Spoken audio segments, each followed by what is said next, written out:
Assalamualaikum warahmatullahi wabarakatuh. Perkenalkan, nama saya Sri Wahyuni dengan NIM 213131116 dari kelas 6D PIAUD Fakultas Ilmu Tarbiyah UIN Raden Mas Said Surakarta.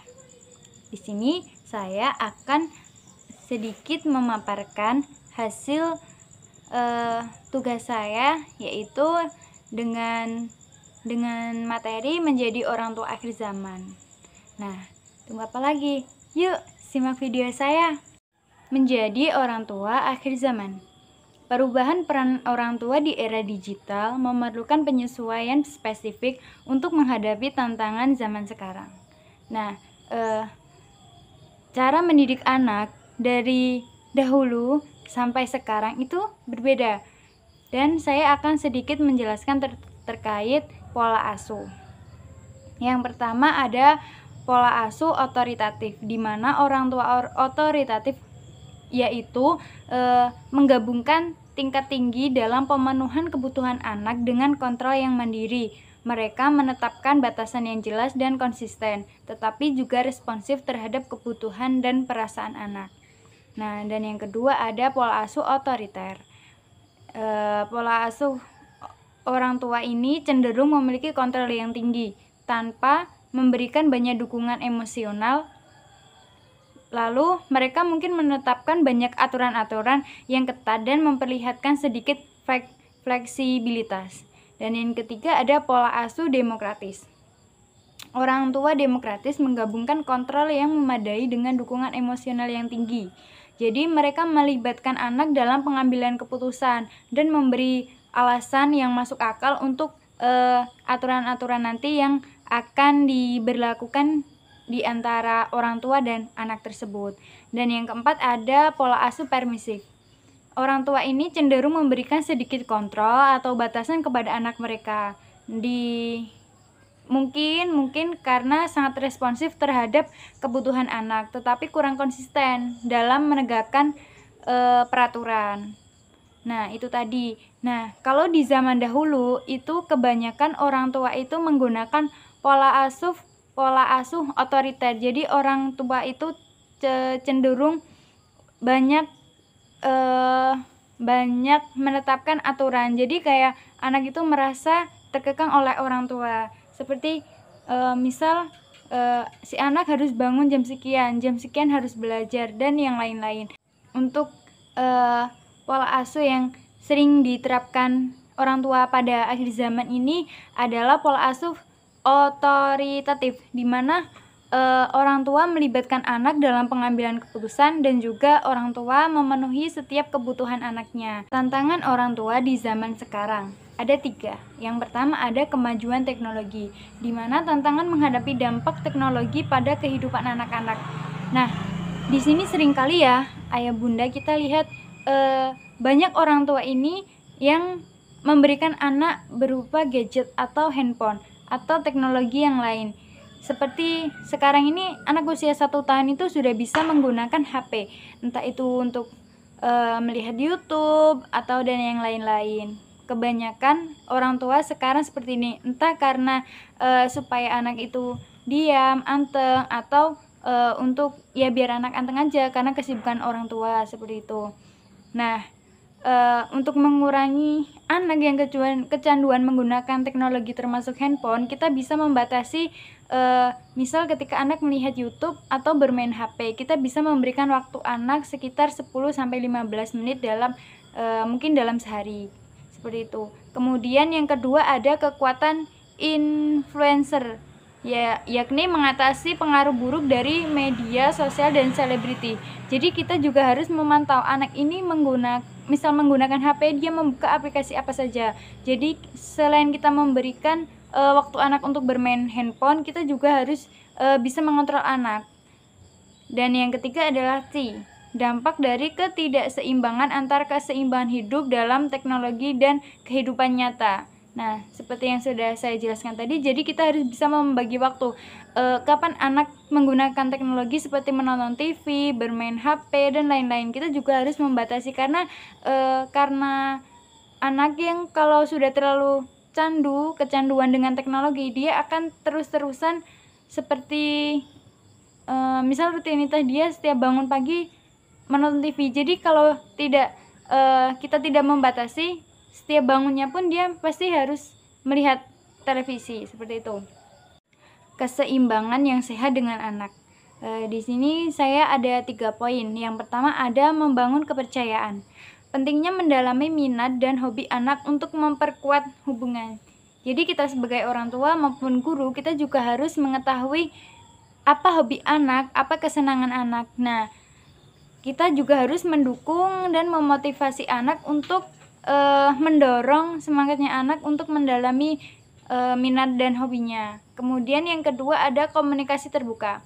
Memastikan saluran komunikasi yang sehat antara orang tua dan anak. Nah, jadi kita memperbanyak quality time dengan keluarga, dengan anak. Sesibuk-sibuknya kita sebagai guru atau sebagai orang tua, kita juga harus meluangkan waktu sehari atau minimal ya, kalau misal orang tua bekerja sampai malam ya waktu malam kita meluangkan waktu untuk bersama anak. Dan kita juga harus menjalin komunikasi yang baik.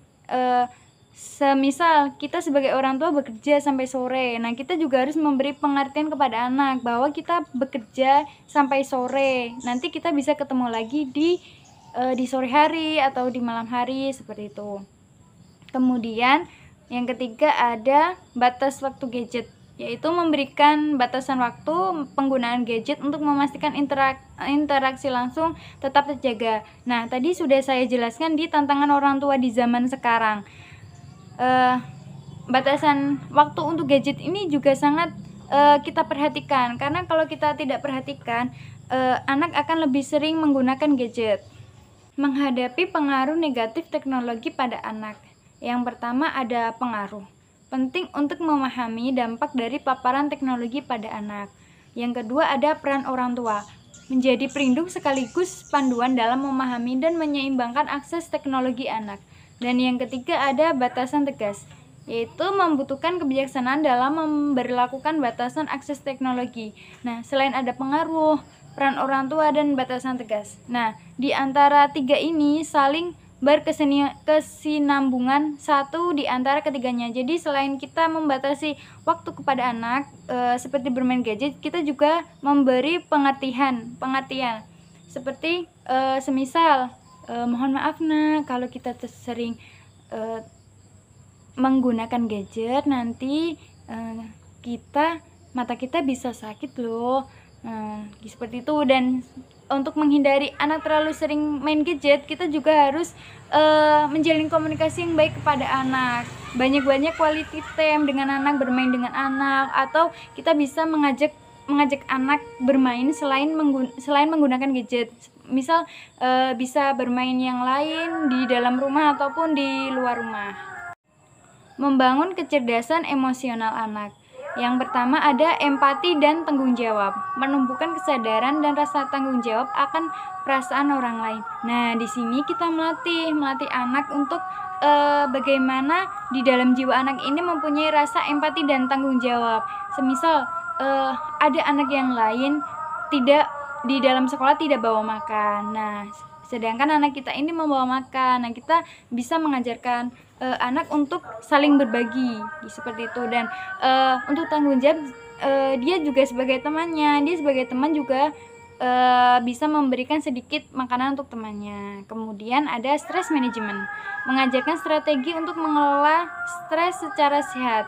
Nah, kita bisa lihat sekarang ini banyak anak-anak yang kayak kita harus menuruti kemauan anak. Nah, kalau anak tidak dituruti kemauannya, biasanya anak ini marah, tantrum, menangis, dan lain-lain. Nah, hal yang pertama itu kita bisa membiarkan anak biar dia bisa melatih sosial emosional dia. Di situ dia akan terlatih sosial emosionalnya dia. Kemudian kalau memang dia sudah menjadi-jadi, nah baru kita tolong. Kemudian yang ketiga ada kemampuan beradaptasi, mendorong anak untuk mengelola emosi dan beradaptasi dengan perubahan lingkungan. Strategi efektif dalam mendidik anak. Yang pertama ada membimbing daripada melarang, mengedukasi anak tentang bahaya teknologi, alih-alih hanya melarang. Nah, kita bisa memberi pengertian memberi pengertian seperti yang tadi, kalau kita terlalu banyak menggunakan gadget nanti seperti ini gitu. Jadi kita melarang, tapi kita tidak langsung bilang melarang, "Adik jangan bermain HP", tapi kita beri pengertian terlebih dahulu. Kemudian yang kedua, memberi contoh positif, menjadi teladan bagi perilaku teknologi yang sehat. Nah, misal kita memang sama-sama sibuk, kita sama-sama menggunakan teknologi. Nah, kita bisa mengerjakan ketika anak tersebut sudah tertidur atau anak sedang bermain dengan temannya. Kita bisa menggunakan gadget kita lagi. Kalau misal kita sudah melarang atau kita sudah memberi pengertian anak kalau tidak sering menggunakan handphone. Nah, alangkah baiknya kita juga jangan bermain HP ketika bersama anak. Jadi ada waktu tersendiri untuk kita bermain gadget dan ada waktu tersendiri untuk dengan anak. Dan yang ketiga, ada mengintegrasikan nilai-nilai tradisional. Mendukung perkembangan sosial anak di era digital tanpa melupakan nilai-nilai luhur. Mengembangkan keterampilan teknologi sehat pada anak. Yang pertama ada kontrol penggunaan gadget, yaitu memberikan bimbingan untuk penggunaan gadget yang produktif. Nah, kita tuh boleh memberikan gadget kepada anak, tapi kita juga harus membatasi entah itu berapa lama waktunya. Kita juga harus memantau anak ini melihat apa, misal melihat YouTube yang sekiranya dapat memberikan wawasan atau ilmu lagi kepada anak. Kemudian kolaborasi dengan anak, bekerja sama dalam eksplorasi fitur-fitur teknologi yang mendidik.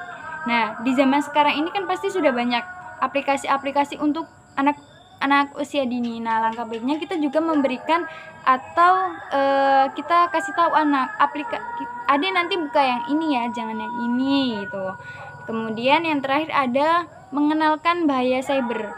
Penting untuk mengedukasi anak tentang resiko dan bahaya di dunia maya. Nah, jadi kita juga harus memantau anak itu menggunakan aplikasi apa saja, membuka apa saja, dan kita bisa memberikan pengertian yang lebih seperti kalau kita terlalu sering menggunakan situs ini nanti kita bisa terkena hack atau bagaimana.